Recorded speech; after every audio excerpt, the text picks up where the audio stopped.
હવામાન વિભાગે વરસાદને લઈને આગાહી કરી છે। આગામી 5 દિવસ સમગ્ર ગુજરાતમાં ગાજવીજ સાથે વરસાદની આગાહી કરવામાં આવી છે। ઓફશોર ટ્રફ, શિયર ઝોન અને સાયક્લોનિક સર્ક્યુલેશન સક્રિય થતાં વરસાદની આગાહી કરવામાં આવી છે।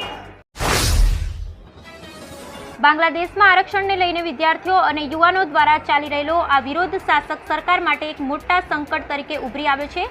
સાથે જ આ આંદોલનમાં લગભગ 105 લોકોના મોત પણ થયા છે। ગુજરાતમાં ચાંદીપુરા વાયરસનો કહેર જોવા મળી રહ્યો છે। સાબરકાંઠાથી શરૂ થયેલા આ ચાંદીપુરા વાયરસના કેસો સતત વધી રહ્યા છે। આ દરમિયાન દાહોદ જિલ્લામાં શંકાસ્પદ ચાંદીપુરા વાયરસથી 2 બાળકોના મોત થયા છે। વડોદરા શહેરના ડભોઈ રોડ ખાતે ફાયર બ્રિગેડનું પાણી ભરેલું ટેન્કર રસ્તા વચ્ચે પલટી ખાઈ જતા અકસ્માત થયો હતો, જેમાં ફાયર બ્રિગેડના ટેન્કર ચાલકે એક સ્કૂટર પણ અડફેટે લીધું હતું। જોકે અકસ્માતમાં સ્કૂટર ચાલક યુવતીનું માંડ બચી હતી અને રોડ ઉપર પાણી અને ડીઝલની રેલમછેલ થઈ ગઈ હતી।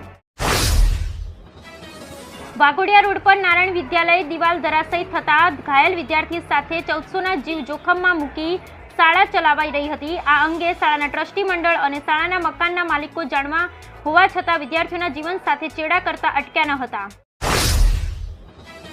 વડોદરાના વાઘોડિયા રોડ ગુરુકુળ 4 રસ્તા પાસે આવેલ શ્રી નારાયણ વિદ્યાલયમાં અચાનક એક ક્લાસરૂમની દિવાલ ધરાશયી થઈ હતી। આથી ચાલુ ક્લાસરૂમમાંથી બેન્ચો સાથે 4 વિદ્યાર્થીઓ 10 ફૂટ નીચે ગ્રાઉન્ડ ફ્લોર પર પટકાયા હતા।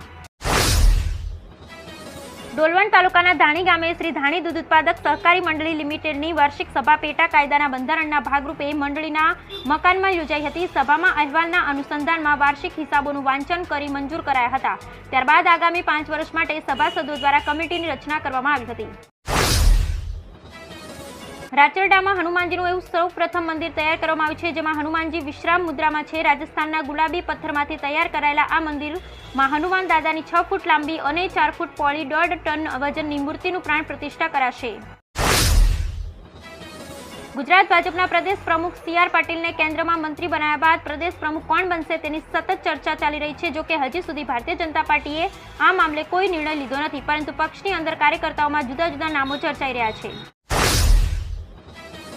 21 જુલાઈના રોજ ગુરુ પૂર્ણિમા નિમિત્તે શહેરમાં કાર્યક્રમો તેમજ પ્રવચનનું આયોજન કરવામાં આવ્યું છે, જેમાં ગાયત્રી પરિવાર, સનાતન સંસ્થા, સ્વામિનારાયણ સહિત વિવિધ સંસ્થા, સમાજ અને મંડળો દ્વારા ગુરુ પૂજન, પાદુકા પૂજન સહિત વિવિધ કાર્યક્રમો યોજવામાં આવશે। તેમજ કીર્તન, આરાધના, સ્વાગત શોભાયાત્રાનું આયોજન કરવામાં આવશે।